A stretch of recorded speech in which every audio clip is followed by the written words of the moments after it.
నా పేరు కళ్యాణి. ఇప్పుడు మీకు ఒకటి చూపించి నేను మాట్లాడతా. మన నాగబాబు అన్న ఏం మాట్లాడుతుందో ఏనండి. ఆడపిల్ల ఎలా ఉండాలి, ఆడపిల్ల వస్త్రధారణ ఎలా ఉండాలి, ఆడపిల్లలు ఎలా మాట్లాడాలి, ఆడపిల్లలు ఏం మాట్లాడాలి, ఏమి మాట్లాడకూడదు, దీని మీద ప్రతి ఒక్కరు, అతను పండితుడు కానించి పామరుడు దాకా ప్రతి ఒక్కరు ఆడపిల్ల ఎలా ఉండాలో మాట్లాడతారు. ఫస్ట్ పాయింట్, దీన్ని మోరల్ పోలీసింగ్ అంటారు. ఇది ఎగెన్స్ట్ కాన్స్టిట్యూషన్. అన్నా నాగబాబు అన్న, నువ్వు ఒక మహోన్నతమైన జన సైనికుడు, పవర్ స్టార్ పవన్ కళ్యాణ్ అన్నకి అన్నగారివి, ఒక బాధ్యతాయుతమైన ఎమ్మెల్యే పదవిలో ఉన్న సేవకుడివి. మీరు అంత పెద్దవారు, మీరు ఆ మాటలు మాట్లాడటం అస్సలు బాగోలేదన్న.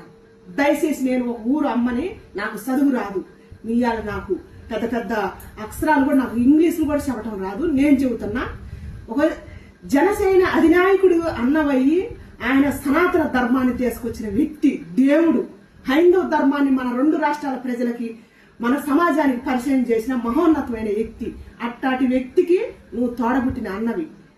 నువ్వు ఇలాంటి మాటలు మాట్లాడతావంటే అస్సలు నేను సహించలేకపోతున్నా. ఏం తప్పు మాట్లాడినన్న శివాజీ అన్న? దేశంలో ఉన్న ఆడవాళ్ళందరి గురించి మాట్లాడలేదన్నా. దయచేసి మీరు అర్థం చేసుకోవాలని నేను చెబుతున్నా. కొంతమంది గురించే మాట్లాడిండ్రన్నా. పేలికలు వేసుకుంటారన్నా, పేలికలు వేసుకొని యువతను జడగొడతారన్నా. మరి సెలబ్రిటీలు వాళ్ళకి ప్రొటెక్షన్ ఉంది, వాళ్ళు వేసుకుంటారు, వాళ్ళ అందాలు వాళ్ళ హక్కులని మీరు కూడా చెబుతున్నారు. ఆడపిల్లకి స్వేచ్ఛ అని అంటున్నారు. స్వేచ్ఛ దేంట్లోనన్నా? ఇంత గుడ్డ ముక్కలు వేసుకోవటంలో స్వేచ్ఛ? శివాజీ అన్న ఆడదాన్ని ప్రకృతితో కూడా పోల్చింది కదన్నా. ఆడది లేకపోతే సృష్టి లేదని చెప్పింది కదా. అయ్యిని పడతలేదా? పండితుల నుంచి పామరుల దాకా చెబుతున్నారు. ఎందుకన్నా మీరు పెద్దవాళ్ళు మీరే ఇలా మాట్లాడితే సామాన్యులు వింటారా అన్న? ఇప్పటికే మన దేశం సర్వనాశనం అయిపోతుందన్న. దయచేసి మీరు మీలాంటి వాళ్ళు ఇలా మాట్లాడకూడదన్నా. సమాజం మీకు ఇలాంటివి తీసుకొస్తే ఇంకా అస్సలు మారరన్న, పాడైపోతారు ఆడపిల్లలు. ఇప్పటికే మీరే చెబుతున్నారా, నిండుగా బట్టలు వేసుకున్న వాళ్ళే మూర్ఖులు సర్వనాశనం చేస్తున్నారు, జంతువుల రూపంలో ఉండి. మీరు ఇవాళ బట్టల విషయంలో మీరు మాట్లాడొద్దు, ఆడపిల్ల స్వేచ్ఛ అని మాట్లాడుతున్నారు అని అంటారు కదన్న మీరే.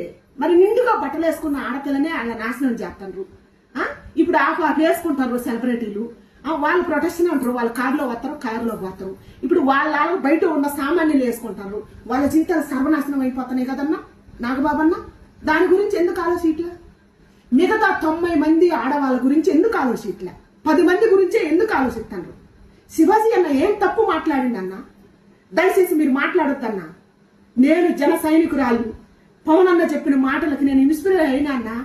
నేను కూడా జనసేన నాయకుడికి ఏర మహిళని అనిపించుకోవాలని చెప్పి పవన్ అన్న చేసే అద్భుతాలు చూసి నేను దేశానికి సాటి చెబుతున్నా.